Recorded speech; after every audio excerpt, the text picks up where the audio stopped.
as the administrator, he was responsible. And he tried to get me interested in the motor vehicle laws, and I kept telling him I don't have time for that, Tom.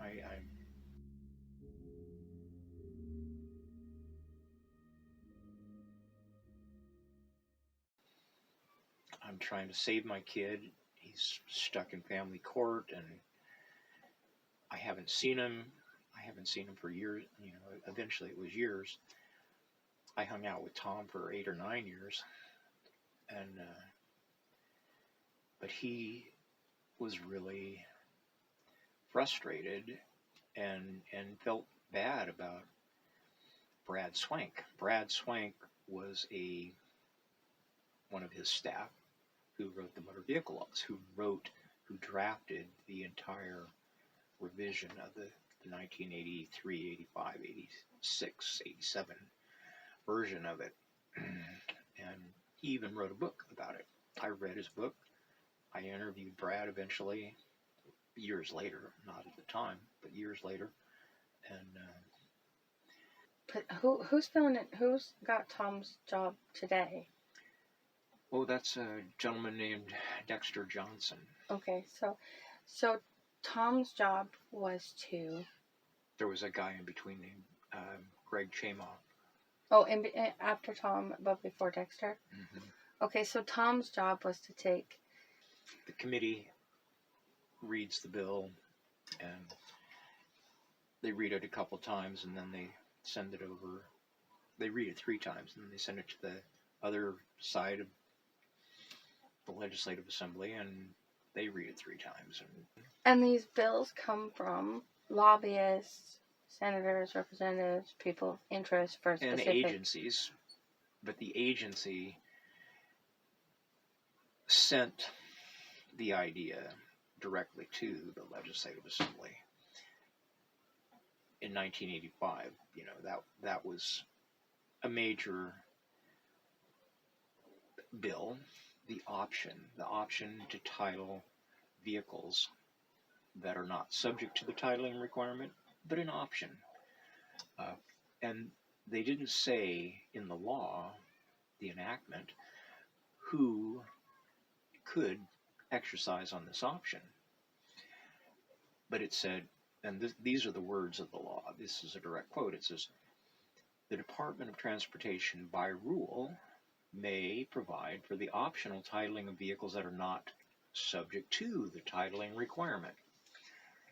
So it was actually a rule that the agency was going to adopt that would implement this statute.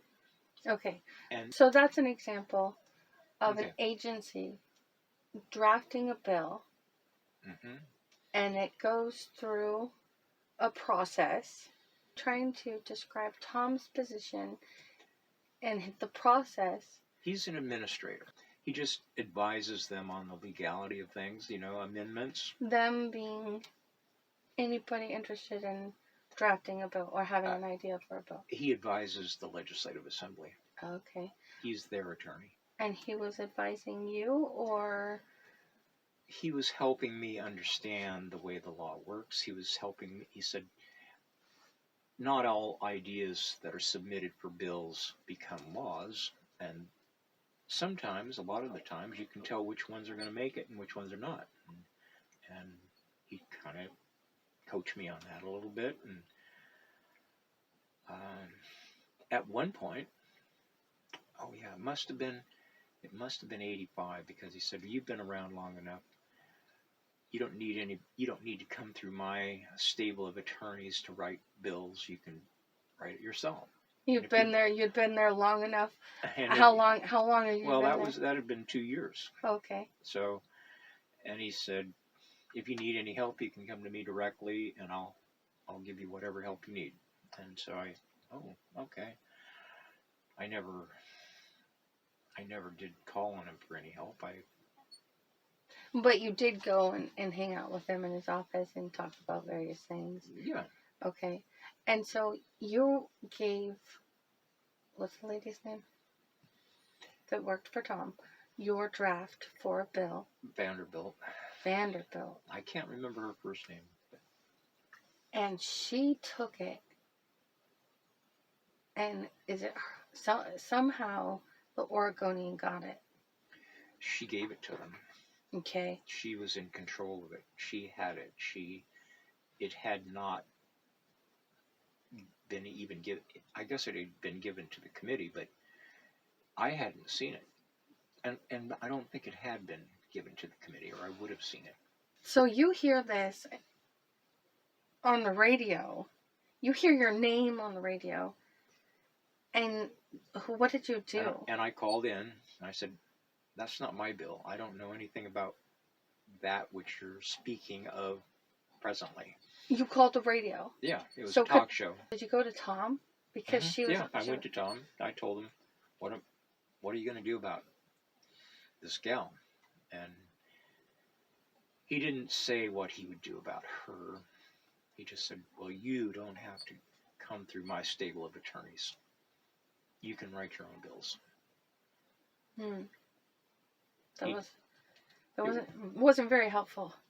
Well, I mean, I thought it was quite an honor, actually, to hear that come from him. Yeah. That you're capable. This is the honcho attorney who knows more than most of the legislature about how to write bills, not the ideas of the bills, but how to write them. And he's telling me, you know how to do this, so if you need any help, just come to me.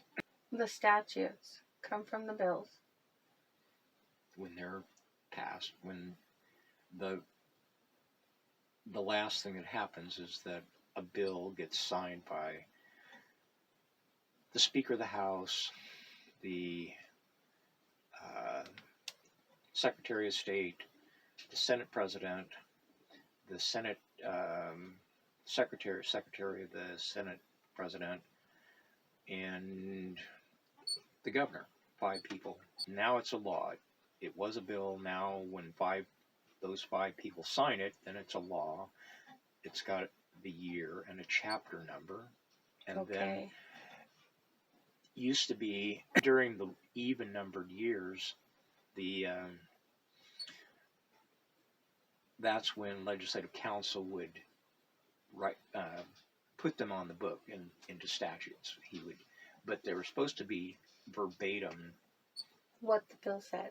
What the law said, which was signed by 5 people. Okay. So, was that the only bill that you tried to write? Or about that subject and around that time that you're hanging out with Tom? No, I wrote other. The best one, the one that I put the most time into, I think that was 97. No, was it 97? Yeah. No, not. Oh yes, it was after Tom had left, and it was 97, and I called it committed marriage, and I wanted to do something different than your standard get a marriage license type of thing, and then be subject to the jurisdiction of the state in your relationship.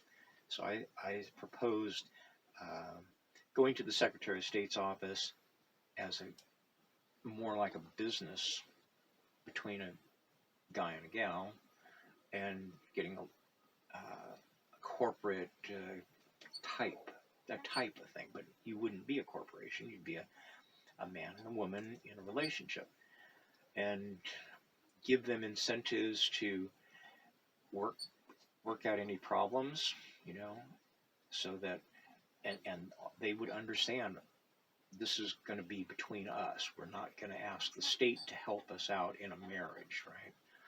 And the incentives would add up to benefits for the child, the children. So it's like a contract. That was it, a contract. Man and wife going to the state and saying, you guys got a contract with yourself or amongst each other, and you're just telling the state, you're informing the state, this is how you want it done, instead of doing the marriage license. Yeah, Yeah, Okay. and you have to have how often you're going to review the contract for, to work out any little details. We're going to have a review annually. We're going to have a review biannually or whatever.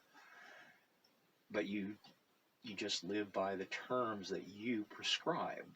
And So you've got a lot of experience at the Capitol. I don't know anybody else besides you that's tried to draft a bill. I personally don't know. I don't think I know anybody that's tried to draft a bill. You've got all this experience. You had this stuff happen with the first bill that you were trying to draft, and that went sour. That didn't go through, did it? Mm. No. Okay. You're hanging out with Tom. How long? 8 years? 7, 8 years? it was 8 or 9. I mean, was this like a friendship that was developing, and he's Yeah, talking to we you? were pretty friendly, and I could go into his office anytime I wanted, anytime that he wasn't otherwise busy. But Right. he would always welcome me. And he's talking to you about his concerns with the DMV or the Department of In the 80s anyway. Yeah. Yeah, and you weren't listening. It was I something you didn't really have time for. That's what I told him. Yeah. Okay, and then he leaves. About around when did he? Not 91, early 90s, 90, 91. I think it was more like 91. And you didn't see him outside of the Capitol after that, and so something happened to you. I mean, you're still dealing with family court. In the early 90s, were you still dealing with family court? Yeah, it was. A long battle. I was in family court for 8.5 years, from 1983 to 91. So at that point, is that 8 years?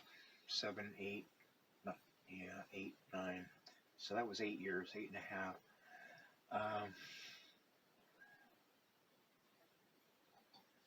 Yeah. What was the question again? Well, what I'm getting at is, after Tom left, you're at a hearing on the floor, and someone else is up there talking, and you heard something, and it triggered you. It made you something connected, and that was your turning point from family court. Oh. Well, there was another event that needs to be brought up first. Yeah, which was Okay. part of my committed marriage thing. Okay. This was one of the this is one of the last times I saw Kate Brown personally.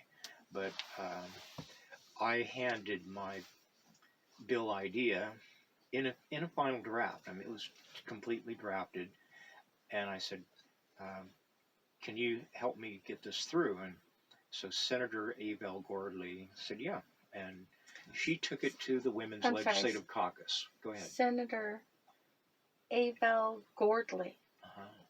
She was the first black senator that Oregon had. Oh, okay. Anyway, she took it to the Women's Legislative Caucus. All the state reps and all the state senators who were women,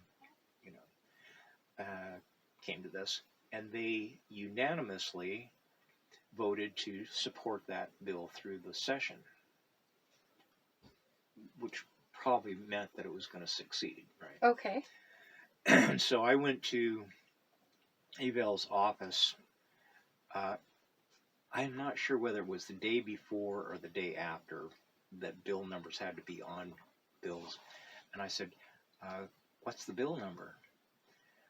And they said, "Well, Kate Brown came by and she said, whatever Richard wants, don't give it to him." And I go, she said, "What?" And they said, "Well, you have to ask her what she meant if you want to. We don't know why she said that." We just did it. We humored her. What was Kate Brown doing at the time? At this time? At that time, she was still a state. No, she was a senator. She was a senator. Okay, so she went from lobbyist to now senator.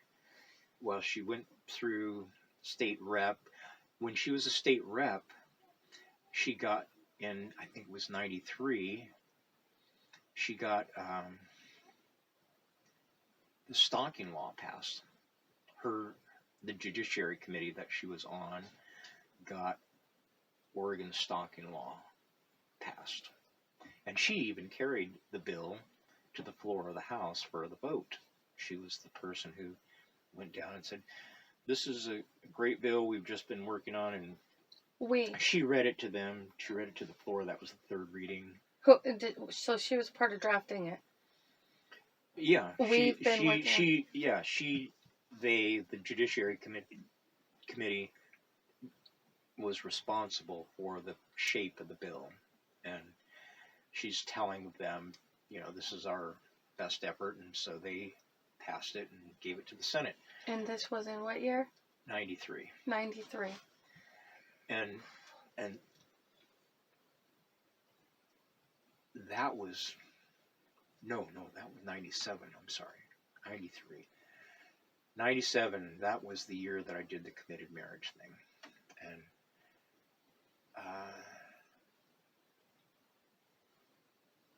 committed marriage, and I asked her, I said, I walked out of Avell Gordley's office, and I didn't get probably more than, 30, 40 yards down the hall, and here comes Kate Brown, and I go, can you explain to me how you, who were not present at this Women's Legislative Caucus, how you got them to reject my bill idea for committed marriage, and they won't tell me. What's the deal with that? And she goes, I don't have time to talk about it right now. I said, well, you better have time to talk about it sooner rather than later, or I'm going to have your head on a platter.